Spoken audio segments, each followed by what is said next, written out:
Chapter 19. Things, Public and Private. 1880s, belly ache. To complain. Quit your belly aching and get to work. The last decade of the 19th century saw Great Britain the leading colonial power in the world. The British controlled Canada, Australia, and New Zealand and warred with the local population. The English believed they had a right to conquer and plunder other nations for their resources. In time, the strain of maintaining the saying, "The sun never sets on the British Empire," became too much, and independence was given back to most of the nations. Likewise, the French imposed imperialism in many parts of the world, as the manifest destiny doctrine of the United States had blotted and stopped. Much like the tycoons who dominated industry and commerce, a few powerful nations dominated the world. The population of Searcy County had begun to grow again, and by 1890 it had grown to 9,700 people. While some folks moved into the area from other parts of the country, the large families born to residents were the main factor. 8 to 10 children per family was nominal, and families with upward of 20 children was not unheard of. Had it not been for the high infant mortality, there would have been an explosion of population. But sadly, the death rate of mothers, children, and overall life expectancy played a role in the population. Over 100 cemeteries in local communities of Searcy County are a testament to the death rate. Bear Creek is a tributary of the Buffalo River and flows generally north. From Jenny's Creek Farm, her neighbors downstream and to the north were the families of the Bohannons and the Coopers. Alexander and Mary Bohannon had 8 children born between 1847 and 1870. Newton and Sarah Cooper lived downstream from the Bohannons, and to them was born 5 children between 1853 to 1870. Newton Cooper, an ex-federal soldier, was accidentally killed November 28, 1888, when his horse fell upon him as he was crossing the mountain returning from Russellville. Upstream of Bear Creek and to the south from Jenny lived the Wasson, Wilbanks, and Hinchy families. Webster and Frances Wasson had 4 children born to them between 1870 and 1891. Webster was a member of the Masonic Lodge. Edgar and Nancy Wilbanks had 9 children born to them between 1873 to 1895. William and Sarah Hinchy, who were related to Jenny, had 9 children between 1846 to 1869. These were among some of the families living near Jenny in the 1890s. Because it was very common for marriages between neighboring folks, many families became kin. Based on stretching records from that time period, I speculate that Mart Harness stayed near Jenny Harness and the Creek Farm, while Billy might have stayed nearby, but moved in the next decade to near Witts Springs, Arkansas. The Creek Farm could have supported them all while the children were young and growing.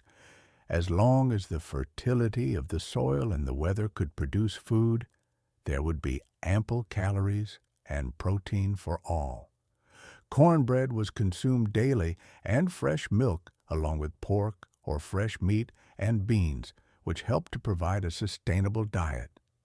Calories from potatoes had sustained both Scots and Irish until the famine destroyed their crops. But both Irish potatoes and sweet potatoes were grown constantly in the Ozarks and could be stored for months. Marriage records were recorded and kept from the time of Billy and Sarah's union. The Civil War had destroyed records, and Reconstruction was slow to bring about organization and public records. From that time period and forward, it would be expected of a man to legally be bound to a wife.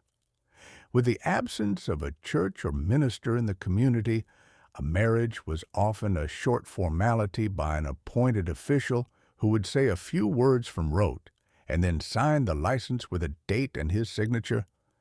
A wedding and celebration were a luxury that few living in the rural country experienced. Having a place of privacy was the main consideration. In the 1850, 1860, and 1870 census years, the census did not inquire about marital status. Published census figures for 1890, which are the earliest that permit estimates of age at marriage, reveal that the mean age at marriage was 23.8 for white women and 27.8 for white men. This is surprising that couples were older at that time when they married. I think the hardships that followed the war and the slow climb out of poverty must have created this postponement. It was important that a man have the resources a father-in-law would expect for a man to have in order to take his daughter. Historically, the Catholic Church did not require members to be officially joined by a priest until 1563, and in time, required both couples to first be baptized into the faith and no divorce under any circumstance. The Anglican Church did not follow this requirement until 1753. Protestant churches in America did not participate in marriage until later, and church weddings did not become a tradition until much later. Today, the average traditional wedding and honeymoon in America exceeds $20,000. Divorce was rarely permitted before the Civil War, and afterwards it was difficult and socially forbidden as well as expensive, requiring lawyers and courts. It only became common when divorce law changed. Currently, the divorce rate in America looms around 50%.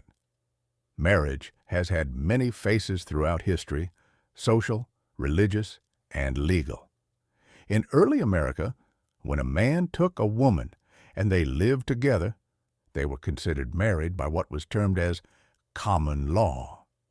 Fewer couples today are going through the trouble of a legal ceremony and avoiding any future litigations that might arise.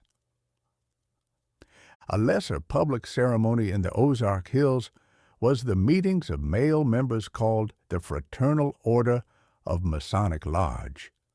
Women were not permitted to join the lodge until the next decade of 1890s.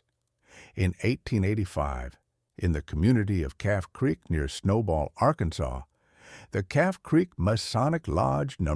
426 was founded. Many of Jenny Renfro Harness's male relatives living in the area were members of this lodge. Land was donated for a building in which the town of Snowball would grow up around. The two-story stone building, which also served as a church and school, was erected at a cost of $329.75. It was common throughout the South for there to be a church or school meeting on the first level and for the lodge to meet on the upper level of a two-story building. Lodges had to face east, and that orientation is kept worldwide to face the rising sun.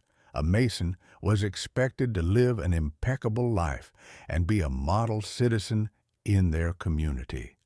Membership is by invitation only and for life once he becomes a Master Mason. While membership into the lodge was secretive, their death, funeral, and headstone would announce their devotion to the order. Webster Wasson, 1846-1903, was a Mason and neighbor of Jenny Harness. His gravestone in the Bear Creek Cemetery bears the emblem of Masonry. The Wasson family is Scottish, and many Scots were Masons. The Calf Creek Lodge members decided to name the lodge in honor of the first sheriff of Searcy County, Benjamin Franklin Snow. Thus, the lodge was named Snow Hall. As the settlement grew and became known at Snow Hall, a petition was made in 1888 for the establishment of a post office. The story is told that the application submitted was misinterpreted by the postal authority, and the name Snowball was given instead of Snow Hall. The town flourished in days to follow and then shrunk, but it still exists to this present day. Reflection. The small beginning of the Alexander Harness clan was now well established near the place where he had chopped his first tree to make a cabin for his fledgling family. No father knows how long he will be established upon the earth, or how far his heritage will reach. The wisdom of King Solomon says it well. Let us hear the conclusion of the whole matter. Fear God and keep his commandments, for this is man's all. For God will bring every work into judgment, including every secret thing, whether good or evil. Ecclesiastes 12:13-14. The obituary of Zechariah T. Wasson, brother to Webster Wasson, makes mention of him settling on a wild canebrake of Richland Creek, south of Eula, and dying at his home in 1924. As a Masonic member of the Point Peter Lodge No. 3Y38, the following was printed about the service in the Marshall newspaper with the spelling errors not corrected. The funeral and burial was held Saturday, September 6th, the Masonic Fraternity of the Snowball Lodge, of which deceased was a member, officiating. Brief services were held at the house and appropriate songs rendered, after which the Masons took charge of the body, the pallbearers carrying the remains. The members of their organization, falling into line, marched in double file to the cemetery. Prayer was offered by a pastor of the Christian church in respect to deceased, who had been a member several years, after which the Masons paid their respects to one of their dead by rendering a beautiful service. Dr. Baker conducted the services and delivered one of the finest orations in tribute to the dead we ever heard. The beautiful thoughts he expressed and the impressions he made will long be remembered by the sorrowing relatives of the departed. We might weave a fabric of words that would have a beautiful sound, but no language, however beautiful or soothing to the hearts of the bereaved, are as consoling as the record Pather made as a citizen in the minds of his countrymen while he lived. He lived a good life. He was a model citizen. The fact that he was known and talked of all through his life by those that knew him as being a good man means more to us now than anything we could say after his death. The Marshall Mountain Wave. 12. Sept. 1924. Campbell Lodge, Yard 115, is chartered through the Grand Lodge of Arkansas, FNAM, which in turn is recognized by the United Grand Lodge of England. Campbell Community is near Oxley and Leslie, Arkansas.